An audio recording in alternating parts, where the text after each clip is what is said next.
probably just go through the quiz real quick. Okay. I think that'll help more than grading it, because I know I messed up everything. Well, here, take a look at it. Actually, I think most of what's on the slides will help me.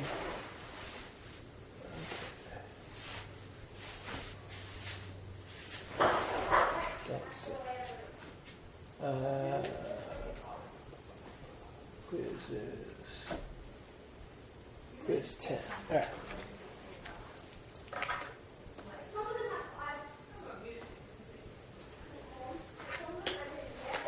So you remember the sigma formative, right? Remember what's the present active indicative? You remember those? Yeah, that's the AS. No, that's just me. Right, if I get you started, Luo, Lues. Yeah. Can you finish it? Luet. Luet. And then Luamen. Okay. Luete, and then Luosi. Yeah. So this is the present active indicative. Lues. And then, so you take your present active indicative, Luo, Lues, Lue, Luam, Luete, Luisi, and then you add a sigma before the connecting vowel. Luso, Luces, Luce, Lusam, Lusete, Lususi. Imperfect, what did I give you? Imperfect active indicative. And this one is just brute force memory. It's just a new paradigm to learn. But the tense form is elu, and then the ending is on. Eluon, elus, eluen, and then elu, amen, eluete. Active indicative, so yeah, eluete. Ooh, I got that one. Nice. Yeah, the first and second person plural is pretty regular all throughout. It's either amen or amitha most of the time, depending on if it's active or passive. For third declension, what you got to remember is sasia esoncias. Remember the sentence? So sauce, sasia, so sauce is sauce,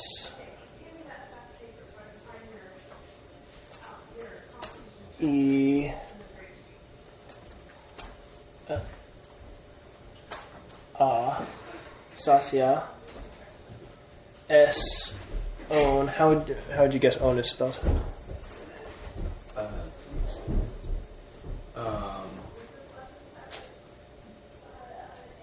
With the omega. Omega. S own. C. Os. Oops, I spelled that wrong. Os. And then you got to just remember your rules of how do they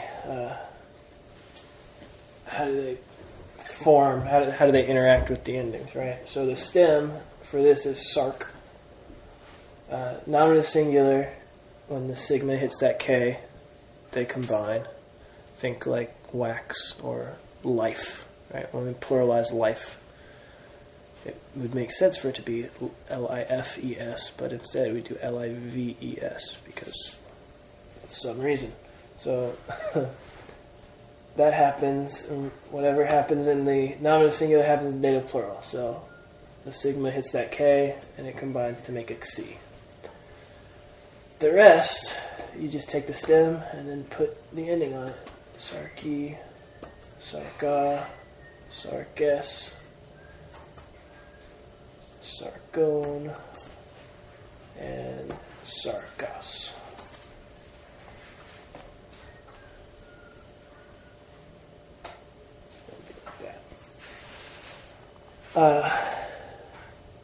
And then, so this is the chapter on the third declension has, I think, some of the hardest vocab and the most important vocab. And all those little words that are hard to remember, but you use them all the time. Just like connecting words that just in language, there's so many languages. Like to and for and of. Right? Changing those words really changes the meaning of what you're saying based on the context. But for non-English speakers who haven't just been using those words all the time, it takes a long time to build up that distinction of meaning for those little words. That's these words in Greek. Okay. Lots of them are they're really important little distinctions, but hard to remember. Hagios is not hard. Hagios is it's an adjective, yeah. It means holy. I think of Haggai. His name is built off of the same root word in Hebrew. He's a prophet. He's a holy man. Ame. Okay. May. You notice this is two words, right? The first word, a, is if. I think we talked about that a while ago. You've had it before in vocab, or you had it this week in vocab. May is one of the ways you do negation. So you've got oo, ook, and may. Those are your three main negation words. How do you make something not, right? So if I think it's easier to remember the meaning of both words individually, and you put them together, and it means if not, or except. So based on the context, I'll tell you which one to use, which one fits better. But it kind of sounds, if you just used if not all the time, you can still get the meaning across. It just sounds like really archaic English. Yeah. But it works. Haste, Mia, and hen. This just means one in the different genders. So we're going to go over the reason there's three of them today. So that should make more sense. It was in the last chapter. I just didn't cover it because we had enough already. Pasapon means all. Peri. That's what I'm forgetting. I think it means on or about. It means about. About or around. Peripateo is walk around, live around. Yeah, about or around. Soma is body. And I don't know if this helps you, but stoma is mouth. Okay, that's an easy way to remember. Because stomata on plants is an opening. Yeah, and that's how I remembered it too. So I just remember soma is a lot like stoma, and I try to just relate that. Okay, body parts, body. Okay, body. That's right. Tis and tis. Depending on the accent, means two different things. If it has the accent, it's more of an interrogative. It means like who or what or how or why. It's kind of like a word that lets you know that a question is going on, but it's really hard to translate. It doesn't have an exact meaning in English. So who is the best thing to put there with a question mark. Tis without an accent, again, it's hard to translate. It's kind of like a particle. It means a certain thing, something. Think of it like the word something. Or anything. So, you would have to, if they sound the same, you would have to use them, like in context when they're being spoken, right? Correct. When it's just spoken, you just know based on the construction of the sentence and context. It's just, yeah, okay, that's a, because they kind of mean the same thing. I mean, who, what certain thing, what one, what something, in anything, but just is this a question or isn't it? if it's a question, then it's going to be more of the who, why kind of a meaning. But if it's not, then it's kind of like the word "it" in English. Like we'd say, "It's raining," and like, "What's raining?" Well, it is like it. It's happening. It's something that's going on. But it's a weird word to try and explain in certain contexts, and "tis" is a lot like that. It's just, it just means what it means. What do you mean? A day is now already, and I remember that by thinking, Mayday, Mayday, we need help now. Anima should be easy. I'm trying to remember.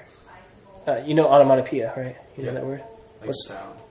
It's a sound that means what? Something is happening, kind of. It's a sound that describes an action that is kind of happening. Yeah, and in particular, it's a sound that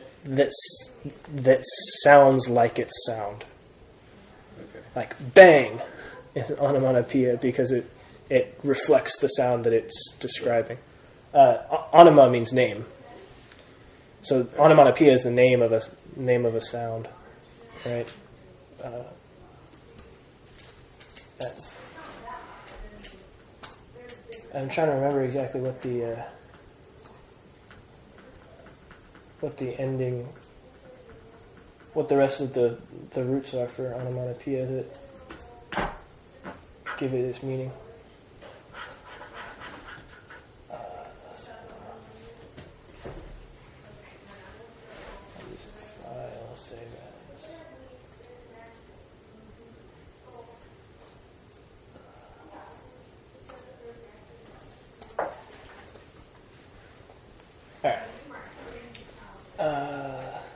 This should make review a little bit easier.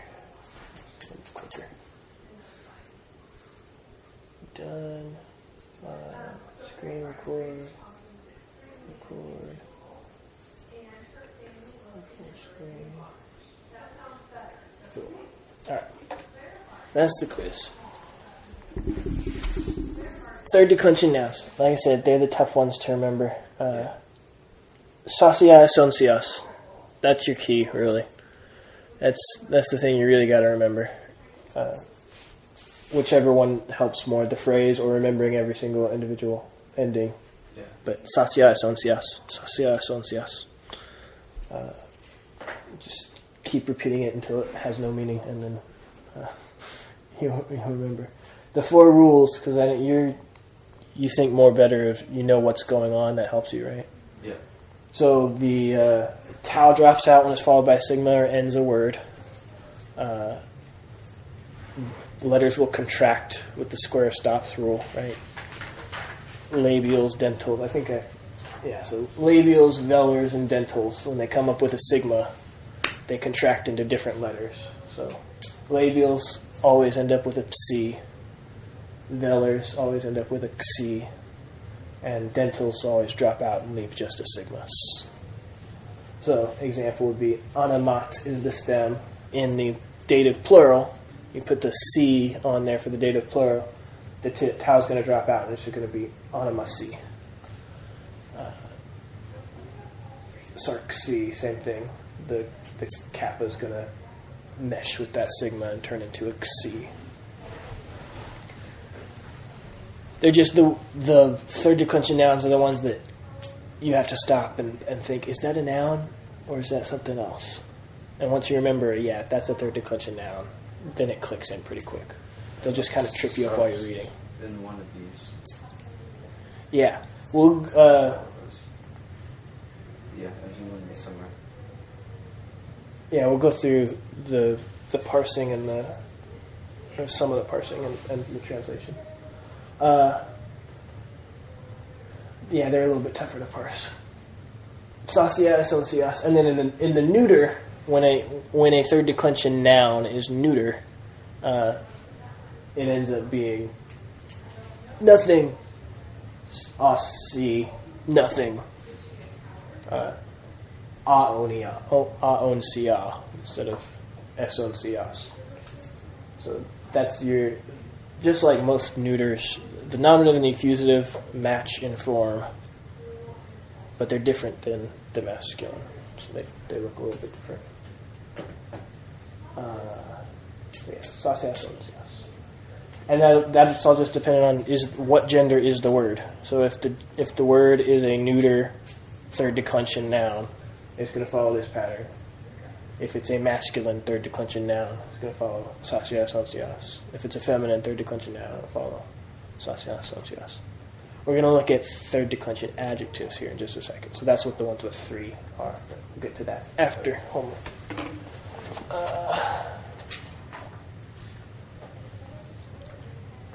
Okay. Parsing 4. Track 2, exercise 10. I think it's page 195, something like that. 191. 191. Alright. So yeah, first he had you do the full noun paradigm endings, which is, if you get that down, that's really helpful. But we're not going to worry about that right now. We're just going to do our usual parsing. Let's do, what did I underline? Number 3. So I'll show you the others. Number 3 is soma. And if you have this open to chapter 10 vocab page, that'll help. So I think all of these will be in chapter 10 vocab.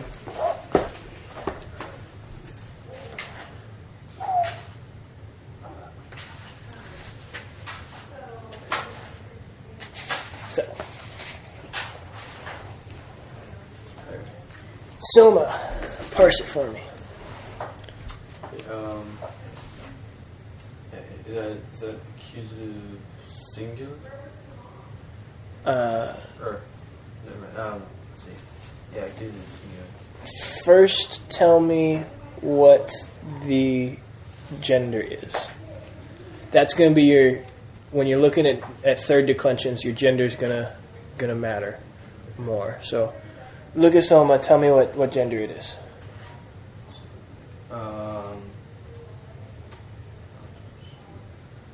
Is it masculine? No. Does it say on here? Yeah. So that's why I asked you to find out if you knew. What the information that he gives you? What's the entry say for soma?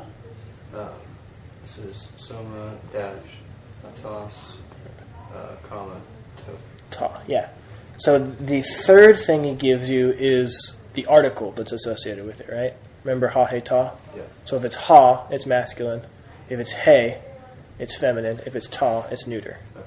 So that's why he gives you that. For any noun, he'll give you the article afterward to tell you what gender it is. So it's neuter. Neuter, yeah. And then the middle thing he gives you, atos, is the genitive ending, so that you know what the... Nominative. So you know what the stem is. Oh, okay. You see the genitive ending, somatos. You know, okay, the stem is stomat. So that's, and he actually gives you the stem also, just right after that. It says body, 142 occurrences, somat. Yeah. But so that's how you can figure out. So that's the first thing. So you got gender. You know that it's neuter. So think through sacias, oncias. Okay, but the accusative and nominative are different in the neuter. They're either blank or they are alphas.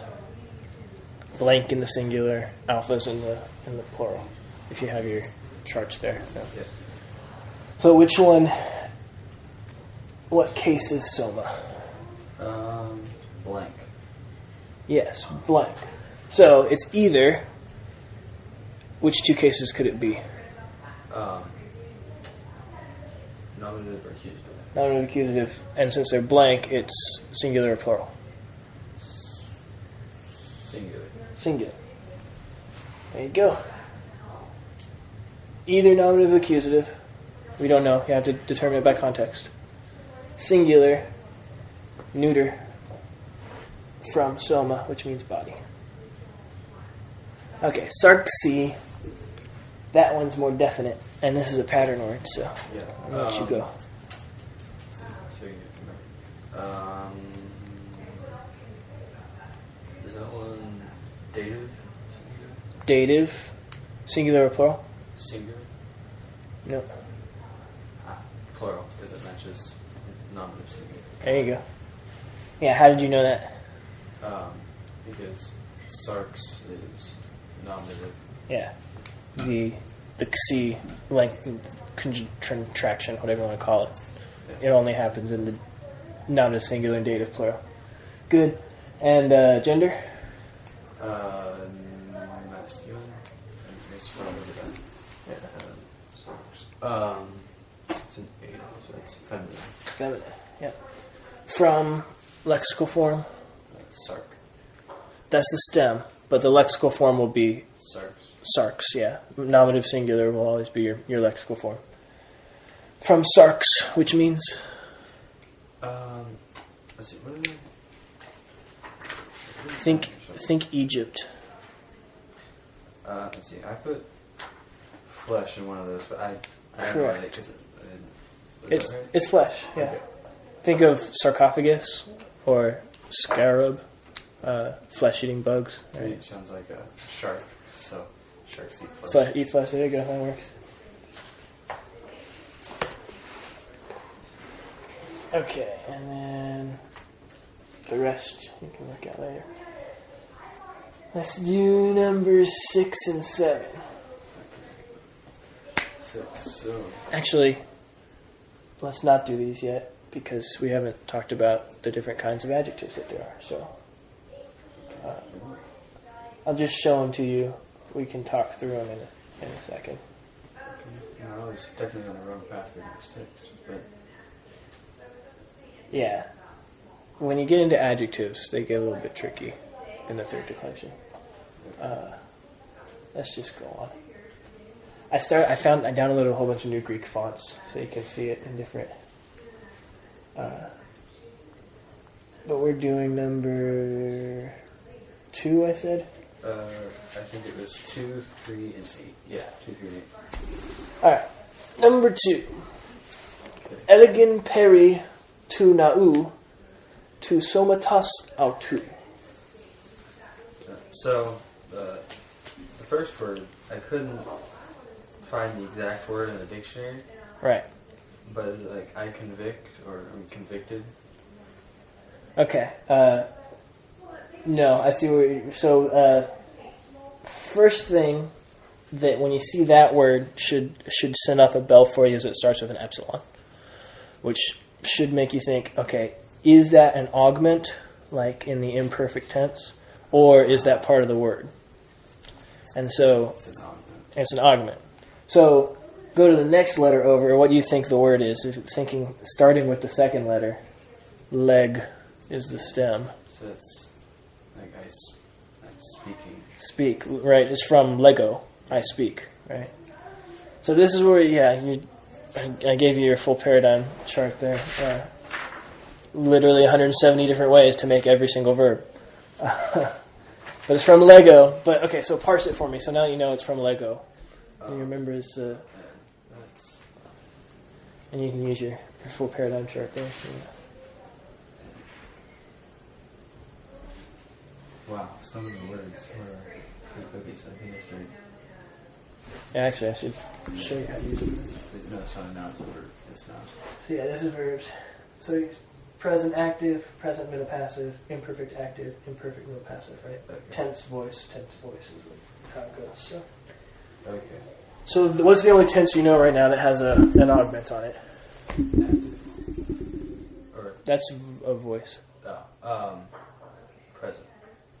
Because we've learned to be middle passive because that's when that changes, right? That's a voice again. The three tenses you know are present, Imperfect. future, and imperfect, right? Imperfect tense has the elegon. So then you think, okay, is this active or passive voice? Active. Active voice. So what? Parse it for me. So active.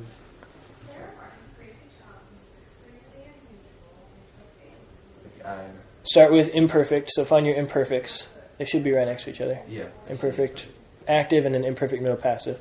Okay. So imperfect active. Find elegant. Okay, that would be third person singular. Yes. Yeah, elegant. Third person singular. So he, she, it was saying is elegant. Okay. So saying about the temple of the body of him, kind of. Yes, the temple of the body of him. So, Good little translation. So, the body of him, how would you make that more natural for an English speaker? His body. His body. So, the temple of his body. The temple of his body. And ask yourself, as we forgot to do, is there a noun and a nominative? Let's see. No. No. So, where is the subject of the sentence? In the verb. In the verb. So, he was saying, Perry, about to Na'u, the temple of his body. Or he was speaking about the temple of his body, which I think is how he was saying about the temple of his body.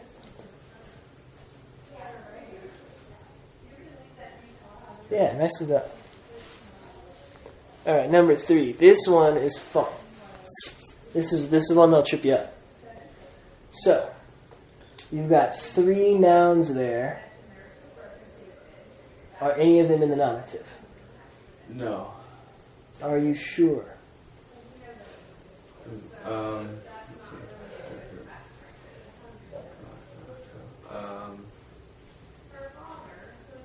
what are the 3 nouns? So you got Numa, Sarka, and Ostea. All right.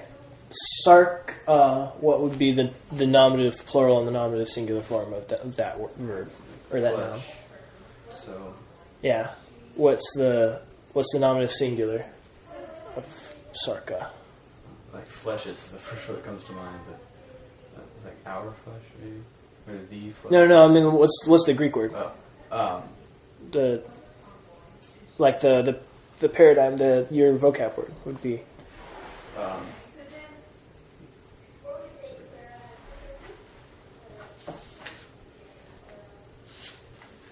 There's so many words. Yeah. So that would be accusative singular. Yeah. Yeah, okay, so Sarka is accusative singular. Because, yeah, you think through, nominative singular would be sarks, right? You'd see the C. So it can't be nominative singular. Nominative plural, sasia es oncias. So sarkes would be the nominative plural. So sark isn't the nominative. Ostea, we don't really know, right?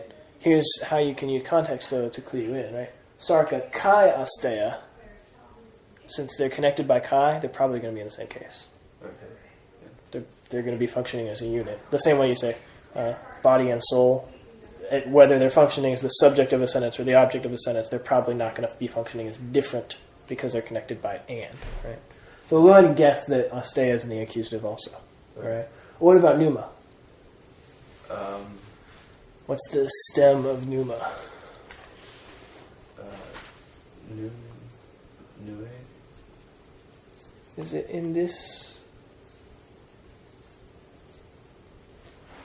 Yeah, it's in previous words, but it's on this page down at the very bottom. All right, so because the stem is new class, but that'd be with the stem, so it's new. So the stem is numat. The stem ends with a tau, right? And so the nominative singular of numat, whatever, would be. Numato. Oh, it's not. It's third declension, right? So look at your neuter third declension and think, okay. Numaxi. That'd be if it were masculine and if it ended with a kappa, right? So I think. blank. What was the For nominative singular, it's blank for a third declension. Correct. The tau drops off. So the nominative singular would be Numa. Or Pneuma would be how most people pronounce it. But we're English speakers, so we just forget the P. But Numa would be the nominative singular and the accusative singular. So that one could be the subject or it could not be. Don't know. Okay, so we have two possible translation options then, right? Mm-hmm. Translate this where all of those are in the accusative, and it's a list. So spirit, flesh, and bones. Uk eke. I have. Not, well, echo would be I have, so parse eke. Uo luwe suwe. You have.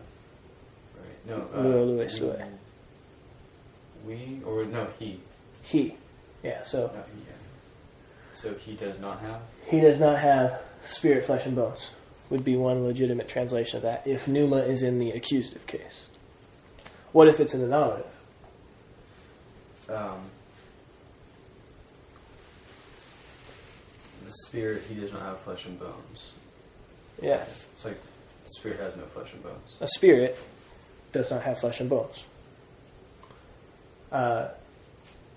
Just given on what we know of reality and how that works, that's probably the more likely one, and probably context would flesh that out for us. But yeah, Numa doesn't have an article, so it's a spirit. A spirit, he doesn't have flesh and bones.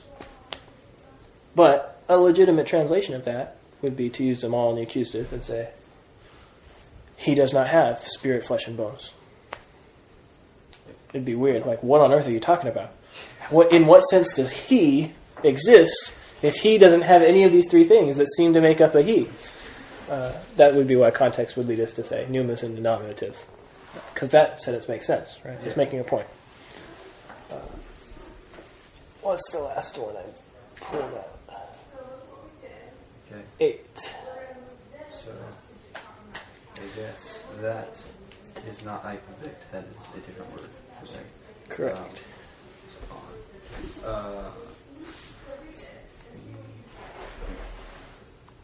Yeah, that's. So I say, therefore. So work through each piece of it for me first. So it's from Lego, which means I say, but what does the inflection tell you? It's what tense is it first of all? First person. Well, that's not tense. That's person. Tense is present, future, imperfect, aorist. We haven't talked about aorist yet. Present.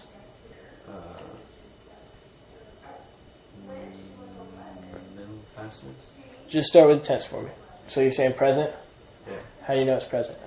Because it's I say. It's Well, that'd be if it were Lego. But what is that? Elegon. So what is... so that's imperfect. Imperfect. How do you know it's imperfect? Because of the prefix? Yeah, the epsilon augment. The fancy words. Yeah, the prefix. Elegon, right. So it's imperfect. All right, tell me voice. Active or middle passive?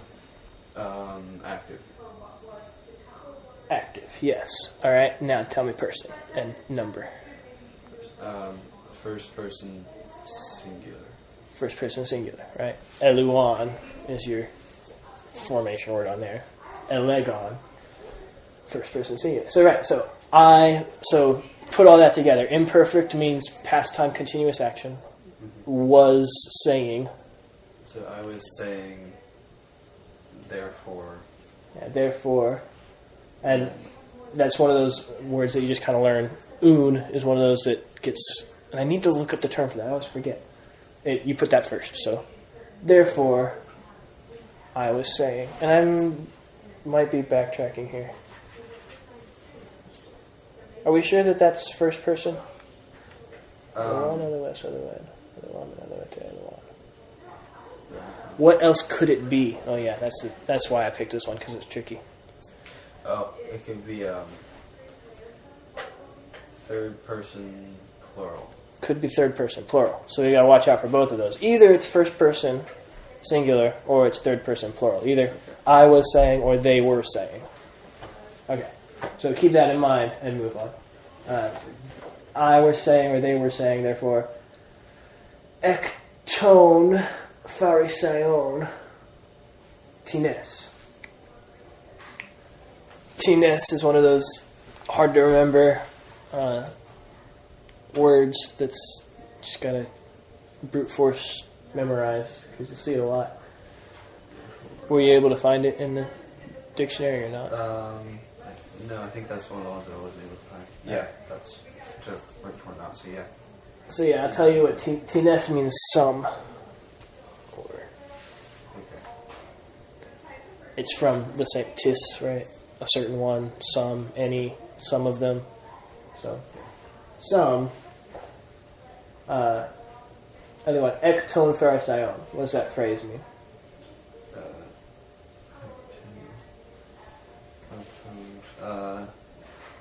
Not he. Put this with a question mark, and then beside God. That's where it ends at Theou. Oh, you're reading it different. I'm back here. Oh, okay. Elegon. Yeah, I was like, Elegon ekton phariseon. What's that phrase mean? So, like, from out of the Pharisee, some. From out of the Pharisees, plural, right? Yeah. Own.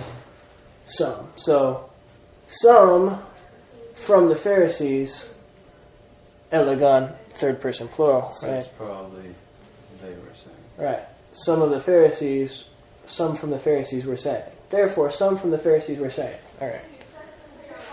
Then we get our next section. Read it for me. So work on pronunciation. Estin autos Hutas. hutas. Okay. Para, fair. Para. Right. That's not. Para Theou. Paratheu. Yeah. Right. Uk estin hutas paratheu. Uk means Not. Right? Negation. Estin, is that a noun or a verb? Noun. Well, no, it's not one that you said to memorize. I forgot what it was considered. But it means he, isn't it? Oh, it means like the it's a verb because it's the to be verb. Yes, to be verb. Good.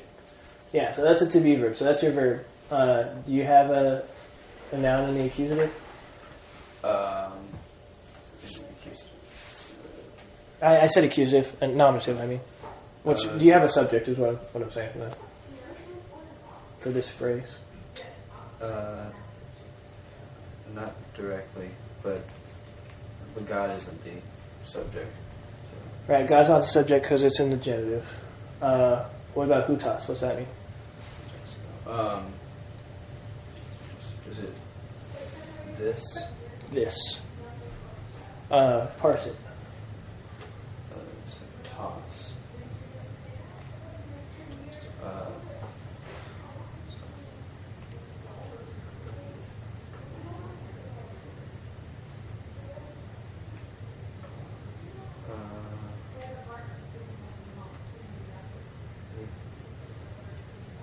It's singular.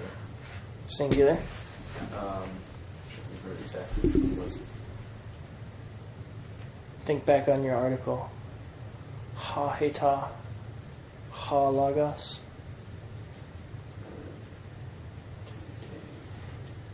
For some reason I'm drawing a blank. I'm trying to look at this chart, but it is Oh, it just gives you those. Yeah, it just gives you the article. Okay. Ha hutas, right?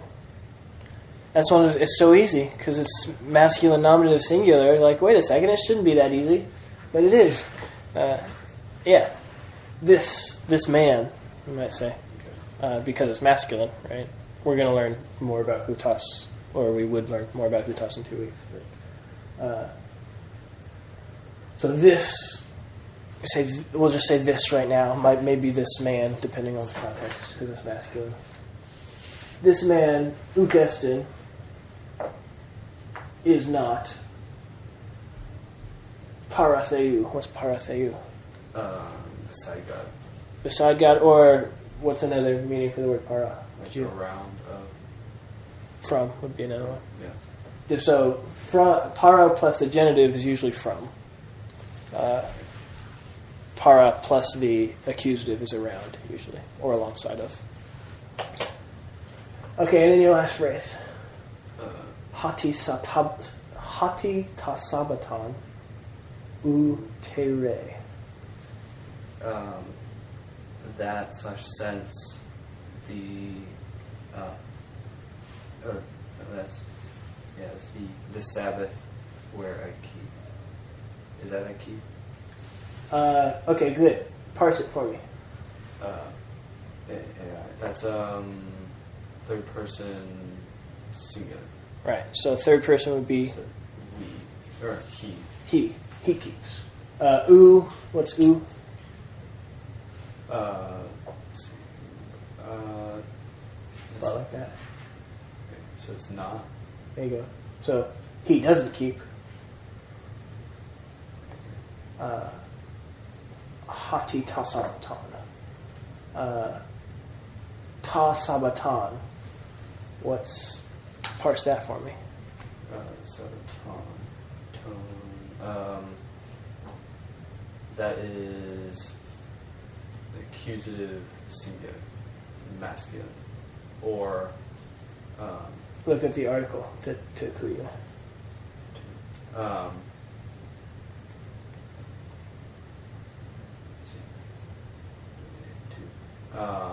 Neuter. Yeah, could be accusative singular neuter, or it could be nominative singular neuter.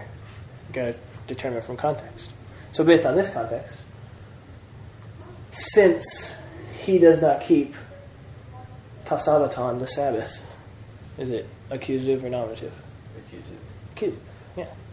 It's the object instead of the subject. So yeah, let's put it all together. Therefore, some of the Pharisees are saying this man is not from God. He doesn't keep the Sabbath. There you go. I'm going to start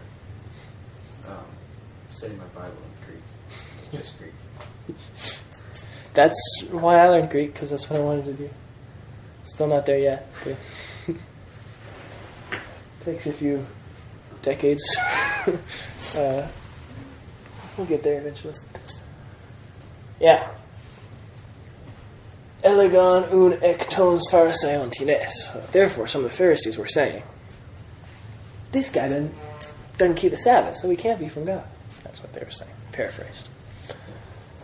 All right. Let's get into new material. We've got about 10 minutes left. All right. Building on the third declension a little bit more. So, you know the basic rules. You know that they'll trip you up. They'll be the ones where you're looking for the noun and the nominative and forget that, oh yeah, Numa is a noun and the nominative. Or the accusative, depending on the context. So you got to watch out for that. The other thing is adjectives. So some adjectives, they like to act more like third declension nouns instead of second or first declension nouns. So there's 4 different patterns that an adjective can follow. We've already learned 2 of them, even though you didn't realize it. 2-1-2. That's the first one. That's where the masculine follows a second declension, right? As, u, o, on. The feminine follows a first declension, a, ace, a, ain. And the neuter follows a second declension, on, u, o, on again, right? Yeah. So that's the 2-1-2 adjective. And so that an example of that would be agathos, right? When you learned agathos, you had to learn agathos, agathe, agathon, agathu, agathes, agathu, agatho, agathane, agatho, agathe, agatho, and agathon, agathe, thein, agathon, right? Adjectives have to be able to modify any noun, right? So agathos would be a 2-1-2 adjective. There's the 2-2 adjective. So the masculine and feminine are the same. They don't follow a different declension. So they are all second declension patterns. So the masculine and feminine example of this kind of adjective would be ionios. Ionios is a 2-2 adjective. Ionios, both if it's modifying a feminine noun, it's going to look the same as if it's modifying a masculine noun. Okay? It's just going to decline the same way. The declension matches. So ionios or ionion, and then you follow the declension down. Os, u, o, on, u, o, on, etc. Those are the ones you already know. Third declension. So some adjectives follow a 3-1-3 pattern. So based on what we're doing. Exactly.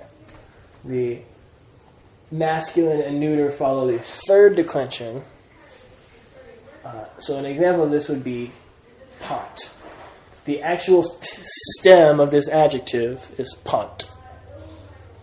P, alpha, nu, tau. But because it's a 3-1-3, some funky things happen because it's a third declension adjective, really. In the masculine, you follow your rules. The nu tau hits the sigma ending, and the nu tau drops out. So you're left with pos. In the feminine, he explains why there's advanced grammar goes on, which is how you end up with pasa. Probably just easier to memorize it. Yeah. And then pon, the tau doesn't have an ending. Tau doesn't like to stand at the end of a third declension, so the tau drops off and you're left with pon. So pos will be describing men, usually all men. This is the word that means all or every. So, all men, all women, all things.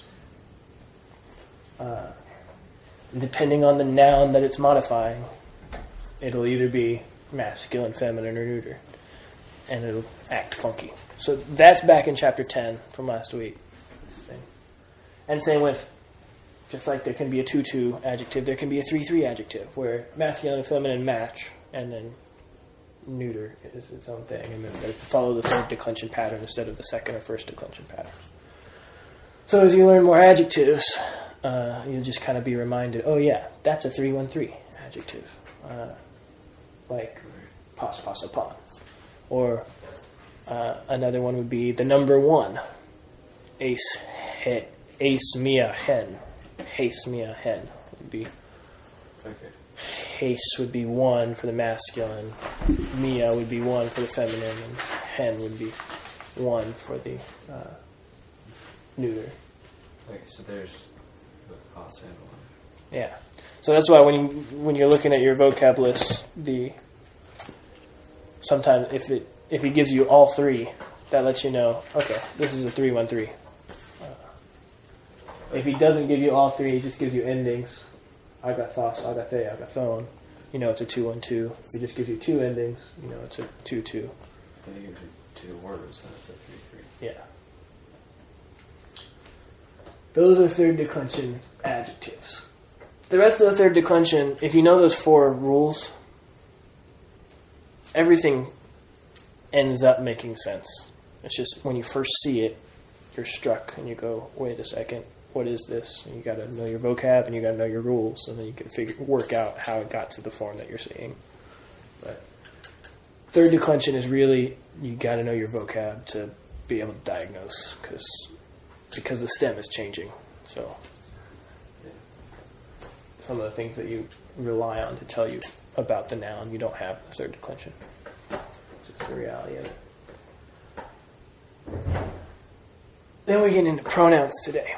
So, pronouns in English. Pronoun means in place of a noun or in place of a name. Pro, these come from Latin word. Pro means for or in place of. Nomen means name. So, pronoun in place of a name. You know what pronouns are, right? Yeah. I, you, he, she, we, they. Object case would be me, you, him, her, us, they. This is why you never say you went to the store with I. It just doesn't make sense. It's in the object of the sentence, so you went to the store with me. So we actually do conjugation in English too, just not a whole lot of it. Right? Possession case, my, your, his, hers. Right? So this would be like the nominative, the accusative, and the genitive in English. In Greek, we also have the dative, because you got to have a dative. But it follows a lot of the same thing. Again, it's essentially like you just have 16 vocab words to learn. Ego is I, mu is my, moi is to me, me is me. That was easy. Yeah, but they follow somewhat recognizable patterns. Ego, mu, moi, me. You'll have the u to clue you in as the genitive, just like singular genitives. Yeah. The me looks exactly like the English word me, so that one's really easy to remember. So, ego is first person. He meis is plural first person. So, we, our, to us, and us.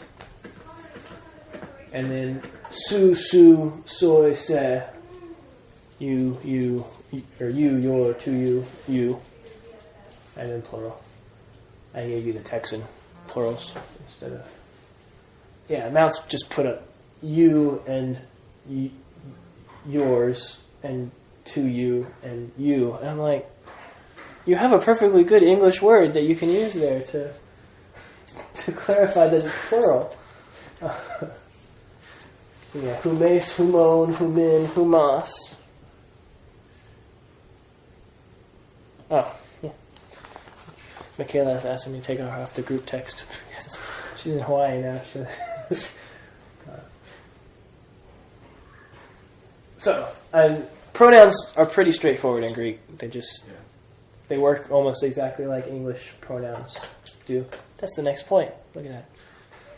Greek pronouns are used almost exactly like English pronouns. Greek pronouns are sometimes implied in the verb. For example, a me, like here. So, when Jesus says, in the Gospel of John, before Abraham was, ego e me, I am. He's hitting the Pharisees with something there, right? What's God's covenant name? I am, Yahweh. Ego e me is the Greek translation of God's covenant name, Yahweh, right? I am. So when he says ego e me, he could have just said e me. E me means the exact same thing as ego e me, right? It communicates first person singular to be verb, I am. Right? He's trying to stress that it was... Yeah. He's using the covenant name of God for himself. Before Abraham was ego e me, I am. He does this in the same thing with Paul when he strikes him on the road. He says, "Who are you, Lord?" He goes, "Ego e me, Jesus." I am Jesus, whom you are persecuting. He's equating himself with the holy name of God, right? Ego e me, That's cool. Jesus, whom you are persecuting. Stuff like that you just can't get in the English. Yeah. So yeah, sometimes the Greek pronoun is used for emphasis or to give you some kind of a clue of what's going on. In particular, that's a fun one to take note of. But for all other intents and purposes, they work just like English pronouns. They make sense. As for autos.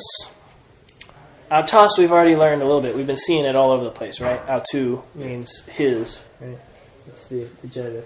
This is the full-on paradigm for autos, which you should already be able to figure all this out, because you know the word autos and you know how the paradigms work, and it follows just, it's a regular 2-1-2 adjective, right? Second declension, first declension, second declension. And then based on if it's masculine or feminine, genitive or accusative, it means something slightly different. So autos means he, aute means she, auta means it. Autou means his, autes means her, autou means its. So if you want to get literal with your translation, you can do that. I tend to encourage people not to translate autou as his or its, but instead of him or of it. Because sometimes it's not possessive. Genitives aren't always possessive, right? So if you get used to translating "autu" as his, and you come across one of those times when his doesn't make any sense there, it means of him or from him, right? Because genitive can mean from. Well, that's one of those things that can be fixed just by translating literally. Exactly. Yeah. That's something that lots of my friends got caught up with. They got to where they were translating "autu" just as his, and then they got to a couple places where it's like, I can't make the sentence make sense. This is his. And you're like, no, that's of him. Translate that as of him, and then all of the confusion goes away. And then the plurals, because we don't distinguish gender in plural in English, we just translate them all they. But in Greek, they get specific. So if it's a group of women, you'd say autai. Is it like French, where if it's a group of men and women, you just use men, or would you make it neuter? You use the masculine. Okay. If it's a mixed group, you use the masculine. Okay. If it's a group of things, then you use the neuter. Okay. That's pretty standard for all languages. If it's a mixed group, you revert to the masculine. Yeah. One of the reasons why I don't. Feminists who get all upset about that is like, that's just how language works. It's not a knock; it's just how it works. I'm not making a statement. And also why when I'll be writing, and I'll be specific, and I'll say I'll use a he for a hypothetical, or a man or he, instead of saying a man or a woman because it's wordy. But what you're doing is you're using the word he, meaning like anyone, any human being were to do this hypothetical thing, he would do this. Modern English, they usually use they. A man goes to the thing and they do this, right? That's not technically correct. It would be and he does this. But we're trying to take away the gender specifics and make it plural incorrectly, and bugs me as a grammarian. There's not multiple people there. It's singular. Use the masculine. Stop being politically correct. Be grammatically correct. Functions, on the other hand, forms, you already know. How does autos work? It works in 3 different ways. So, the majority of the time it works as a pronoun, as we just saw. His, him, she, it, etc. Sometimes it's used as an adjectival intensive. So when this adjective is used in the predicate position, which means it's not trapped, right? Yeah. Outside of the article, but it matches the noun in case, number, and gender. In that case, it's usually reflexive. So an example of this would be, hey, ecclesia, the church, aute, she. It's reflexive, the church herself. We say itself because, again, we don't like to attach gender to things. But aute would be she. So the church herself did this. Why do we attach feminine gender to like vehicles? I don't know. Is carro? Is in Latin is I don't know.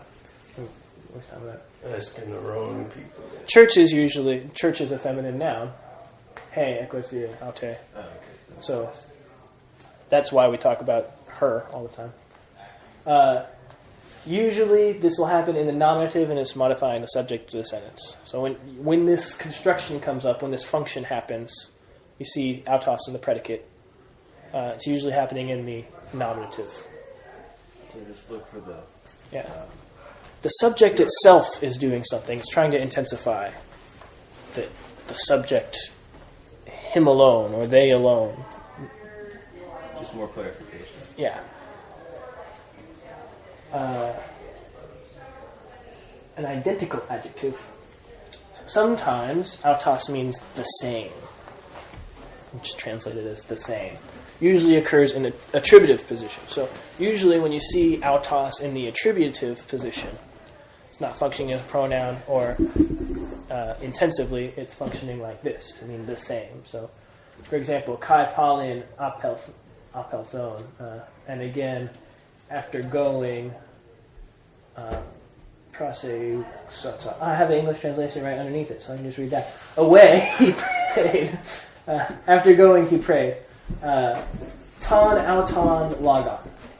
So, auton is there in the attributive position, trapped in between the article and the noun that it's modifying, right? So, ton, auton, logon, the same word or the same thing. So, he went away and prayed the same thing. So, the thing, again, like he did it the same thing as before. So, it basically functions the same as the preposition. Was that preposition or was that the whatever follows that pattern of like substantive Adjectives, yeah. Adjective. Yeah, because it is an adjective. So it just specifically, when it's in the attributive position, it's usually functioning, you translate it as the same. So it's just this word. Yeah, that's just autos. Because, if this were agathos, or say agathon, ton agathon logon, agathos means good, right?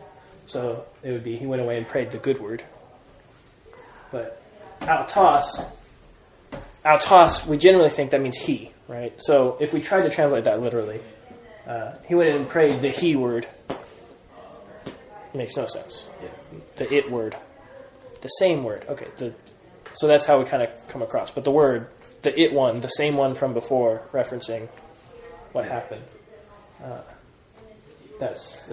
So those are the functions of autos. It can trip you up sometimes. You'll come across autos.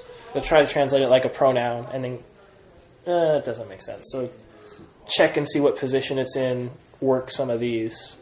Is this functioning like an identical? Is this functioning like an intensive? And that's it for autos. So next week we can meet and don't worry about the syllabus. I'll just work up kind of a wrap-up review. We can just kind of sit together and translate through some things, practice, and send you off having learned the first quarter of Greek.